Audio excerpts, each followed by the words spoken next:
အားလုံးပဲမင်္ဂလာပါရှင်တောစတာ channel ကနေကြိုဆိုပါရရှင်ကိုတင်ဆက်မဲ့သတင်းကတော့မင်းအောင်လှိုင်ရဲ့ခီးစဉ်ကိုထိုင်းတဘာဝပတ်ဝန်းကျင်ထိန်းသိမ်းရေးတက်ကြွလှုပ်ရှားသူဆန္ဒပြသည့်သတင်းကိုတင်ဆက်ပေးတော့ပါမယ်ရှင်အာနာသိန်းစစ်ကောဆောင်မင်းအောင်လှိုင်ရဲ့ထိုင်းနိုင်ငံခီးစဉ်အတော်အတွင်းထင်ရှားတဲ့တဘာဝပတ်ဝန်းကျင်ထိန်းသိမ်းရေးတက်ကြွလှုပ်ရှားသူတို့ကဘန်ကောက်မြို့ကုလသမဂ္ဂ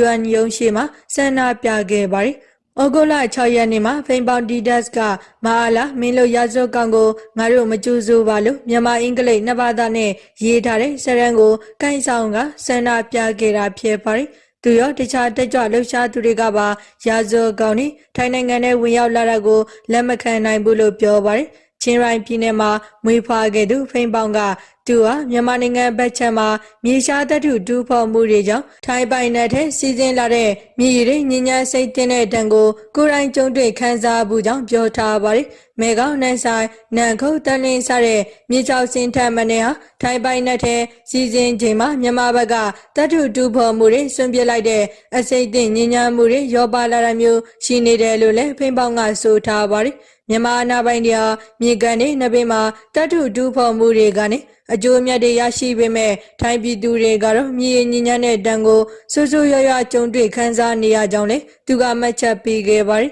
်မြန်မာဘက်ချန်ကတိုင်းရင်းသားလက်နက်ကိုင်အဖွဲ့အစည်းတချို့ထိန်းချုပ်ထားရာနေမြေတွေမှာအဒီလိုတတ်ထုတူးဖော်နေတာကိုမင်းအောင်လှိုင်ကမတိစရာအကြောင်းမရှိဘူးလို့လည်းဖိန်ပေါင်းကပြောဆိုထားပါတယ်သူကအခုလိုတာဝန်မဲ့တဲ့မင်းအောင်လှိုင်ကိုထိတွေ့ဆက်ဆံပြီးဆွေးနွေးမှုတွေဆက်လက်လှုပ်ဆောင်နေတဲ့ထိုင်းအစိုးရကိုလည်းဝေဖန်ပါတယ်ဖိန်ပေါင်ကမင်းအောင်လှိုင်ဟာထိုင်းနိုင်ငံ၏မြေတွေကိုဖျက်ဆီးနေတဲ့ဒုစရိုက်သမားဖြစ်ပြီးသူကြောင့်ထိုင်းပြည်သူတန်းပေါင်းများစွာညဉ့်ညမ်းတဲ့ရေအရင်းမြစ်ကိုမိခိုရတဲ့အခြေအနေဖြစ်နေပြီလို့ပြောပါတယ်မင်းအောင်လှိုင်အပါဝင်မြန်မာအာဏာပိုင်တွေနဲ့ဆွေးနွေးတာတွေသဘောတူစာချုပ်ချုပ်ဆိုတာတွေဘာတစ်ခုမှမလုပ်ခင်မှာလက်တွေ့ဘေးတင်နေတဲ့ဧရိယာတွေကိုထိုင်းဝင်ကြီးချုပ်အနုဒိန်ချန်ဝီယာကိုကိုယ်တိုင်တွားရောက်စစ်ဆေးကြည့်ရှုဖို့သူအနေနဲ့မျှော်လင့်မိပေမဲ့လက်တွေ့ဖြစ်မလာခဲ့ဘူးလို့လည်းဖိန်ပေါင်ကပြောကြားသွားပါတယ်ထိုင်းနိုင်ငံရဲ့မြေချောက်စင်းထက်မနစ်ကိုဖျက်ဆီးပြီးတန်းနဲ့ချီတဲ့ပြည်သူတွေကိုနင်နာစေခဲ့တဲ့မင်းအောင်လှိုင်ကိုတကူတက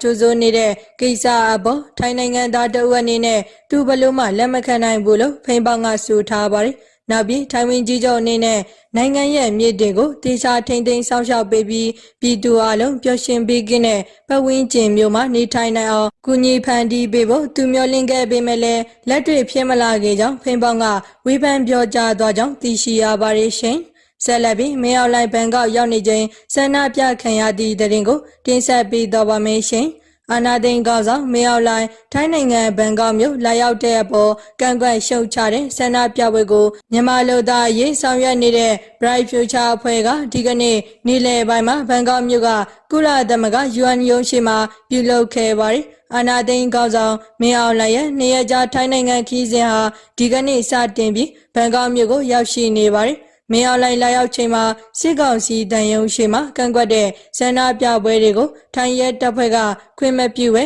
ကုလသမဂ္ဂ UN ရုံးရှိမှာသာခွင့်ပြုပေးထားတယ်လို့စုံစမ်းသိရှိရပါတယ်။ Bright Future အဖွဲ့ဟာစစ်ကောင်ဆောင်မင်းအောင်လှိုင်ကိုကန့်ကွက်ရှုတ်ချတဲ့ဆန္ဒပြပွဲတွေထိုင်းမှာမကြာခဏပြုလုပ်နေတဲ့အဖွဲ့ဖြစ်ပါတယ်ဆန္ဒပြသူတွေကတေးသစ္စာကဘာမကြည့်ဘူးရောင်နီတချင်းတွေကိုစောင်းမောက်နဲ့ဖွင့်ရင်တီးဆိုခဲ့ပြီးမင်းအောင်လှိုင်ကိုဟစ်တလာလိုခွေးလိုပုံပေါ်ထားတဲ့ပုံပေါ်မှာမင်းအောင်လှိုင်ကြီးချရှုံးရင်ပြည်သူတွေကိုခြာနေနေတာစတဲ့စရန်နဲ့ရေးသားဆန္ဒပြတာကိုတွေ့ခဲ့ရပါတယ်ဒါအပြင်ထိုင်းနိုင်ငံကတက်ကြွလှုပ်ရှားသူတချို့ကလည်းမဟာလာမင်းလိုရာဇောကောင်ကိုငါတို့မကြိုးစိုးဘူးလို့ရေးထားတဲ့စာရန်ကို UN ရုံးရှိမှာကိုင်ဆောင်ဆန္ဒပြခဲ့ကြပါတယ်မင်းအောင်လှိုင်ကြာရှုံးရေးတို့အရေးစေကောင်းဆောင်နေကြာရှုံးရေးတို့အရေးပြည်သူတွေပေးတဲ့ကျင်းစာစူပါစေ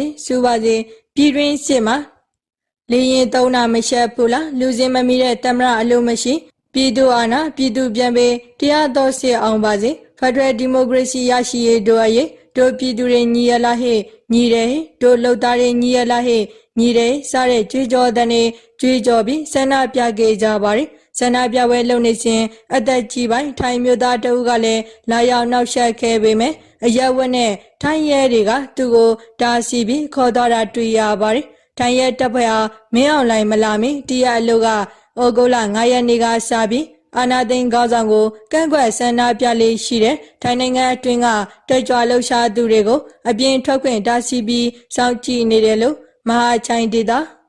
AAC မဟာမိတ်အဖွဲ့တီထောင်သူဦးခိုင်ကြီးကပြောပါတယ်မနေ့တည်းကထိုင်းထောက်လန်းရေးတွေကလာပြီးနှစ်နာရီချလောက်တကအတူဓာတ်ပုံရိုက်ခံနေရတာပါအပြင်လဲထွက်မရဘူးဘာလို့ဖို့အစီအစဉ်ရှိလဲဆန္ဒပြကြမှာလဲမေးနေတာလို့ဦးခိုင်ကြီးကပြောပါတယ်ဒါအပြင်ထိုင်းရဲတပ်ဖွဲ့ဟာဩဂုတ်လ9ရက်နေ့ကစပြီးဘန်ကောက်မြို့ကအာနာသိန်းစစ်တပ်ရဲ့တန်ယုံကိုလုံခြုံရေးတိုးချထားပြီးဆန္ဒပြမှုမဖြစ်အောင်တားဆီးပိတ်ပင်ထားတာလို့ဦးခိုင်ကြီးကပြောပါတယ်စီကောင်းဆောင်မင်းအောင်လှိုင်ဘန်ကောက်မြို့ကိုမြန်မာထိုင်းနယ်စပ်မှာတိုက်ပွဲတွေပြင်းထန်နေတယ်လို့လူထုຫນွေဦးရဲ့စီးရေးသတင်းရင်းမြစ်ကပြောပါတယ်မြန်မာထိုင်းနယ်စပ်မြဝတီမြို့တောင်ပိုင်းချမ်းမှာဒီကနေ့ဩဂုတ်လ6ရက်နေ့မနက်ပိုင်းမှာတိုက်ပွဲတွေဆက်ဖြစ်နေပြီးစစ်တပ်ကလေရင်နဲ့နှစ်ကြိမ်ပုံကျဲသွားတာလို့ကရင်စီးရေးသတင်းရင်းမြစ်တုပ်ကပြောပါတယ်ရဲကောအကျော်ကဒေတာအခေါ်လီဒီနေရာမှာတိုက်ပွဲဖြစ်နေတာတိုက်ပွဲကတော့မဖြစ်တဲ့နေရာမရှိသလောက်ကျန်းနေတာမင်းအောင်လှိုင်ဘန်ကောက်ရောက်နေလဲတိုက်ပွဲကဖြစ်နေတာပဲလို့၎င်းကပြောဆိုထားကြောင်းသိရှိရပါတယ်ရှင်ဆက်လက်ပြီးအာနာသိန်းကောဆောင်ထိုင်ရောက်နေချိန်မြန်မာထိုင်းနယ်စပ်မှာတိုက်ပွဲပြင်းထန်နေသည့်သတင်းကိုတင်ဆက်ပေးသွားပါမယ်ရှင်အာနာသိန်းကောဆောင်မင်းအောင်လှိုင်ထိုင်းနိုင်ငံဘန်ကောက်မြို့ရောက်ရှိနေချိန်မှာမြန်မာထိုင်းနယ်စပ်မှာတိုက်ပွဲတွေပြင်းထန်နေတာလို့လူထုຫນွေဦးရဲ့စီးရေးသတင်းရင်းမြစ်ကပြောပါတယ်မြန်မာထိုင်းနယ်စပ်မြဝတီမြို့တောင်ပိုင်းချမ်းမှာဩဂုတ်လ6ရက်မနက်ပိုင်းမှာတိုက်ပွဲတွေဆက်လက်ပြင်းထန်နေပြီးစစ်တပ်ကလေရင်နဲ့နှစ်ကြိမ်ပုံကျဲသွားတာလို့ကရင်စီးရေးသတင်းရင်းမြစ်တို့ကပြောပါတယ်ရဲကုန်းအကျော်ကဒေသအခေါ်လေးဒီနေရာမှာတိုက်ပွဲဖြစ်နေတာတိုက်ပွဲကတော့မဖြစ်တဲ့နေရာမရှိသလောက်ကျန်းနေတာမင်းအောင်လှိုင်ဘန်ကောက်ရောက်နေလဲတိုက်ပွဲကဖြစ်နေတာပဲလို့၎င်းကပြောဆိုထားပါတယ်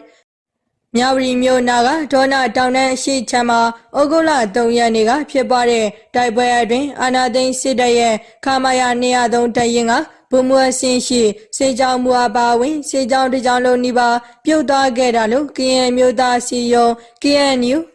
ဒူပလာယာခရိုင်ကတရင်ထုတ်ပြန်ထားပါတယ်နှစ်ဖက်တီတွင်ပြစ်ခတ်မှုအပြီးစင်မြေပြင်မှာစစ်တပ်တပ်ဖွဲ့ဝင်တွေရဲ့ရုပ်အလောင်းတွေနဲ့လက်နက်ခဲယမ်းတွေအများအပြားကျန်ရစ်ခဲ့ပြီးလက်ရှိအချိန်မှာ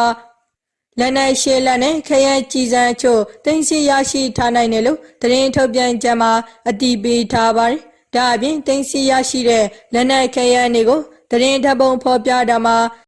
လက်နက်မျိုးစုံ10လက်တင်စီရရှိခဲ့တာကိုတွေ့ရပါတယ်။မြောက်ရီမြို့တောင်ဘက်ရဲကုန်းအနီးဇူလိုင်လအတွင်းမှာပဲစစ်တပ်ရဲ့စစ်ကြောင်းတွေပြအောင်နှစ်ကြိမ်တိုင်းတော်လှန်ရေးတပ်ဖွဲ့တွေကတိုက်ခိုက်ခဲ့ပါတယ်တော်လှန်ရေးတပ်တွေကရဲကုန်းကနေစုခွာရပြုပြီးတက်လာတဲ့စစ်ကြောင်းတွေကိုတိုက်ခိုက်တာမှာဇူလိုင်လ16ရက်ကတိုက်ပွဲမှာစကခ73လောက်အခန့်ခမာယ956တရင်ဒုတရင်မှုဘုံမိုးတင်ကိုဦးစီးတဲ့စစ်ကြောင်းကိုကော်ဘရာစစ်ကြောင်းစစ်စင်ရဲမှုဘုံမိုးဒါဘောဦးဆောင်တဲ့တော်လှန်ရေးတပ်တွေကတိုက်ခိုက်ခဲ့ရာဒုတရင်မှုအပါအဝင်စစ်ကြောင်းတစ်ခုလုံးနေပါတည်ဆုံပြီးစစ်ကြောင်းပြတ်ခဲ့ပါတယ်အရီတိုက်ပွဲမှာခမာယ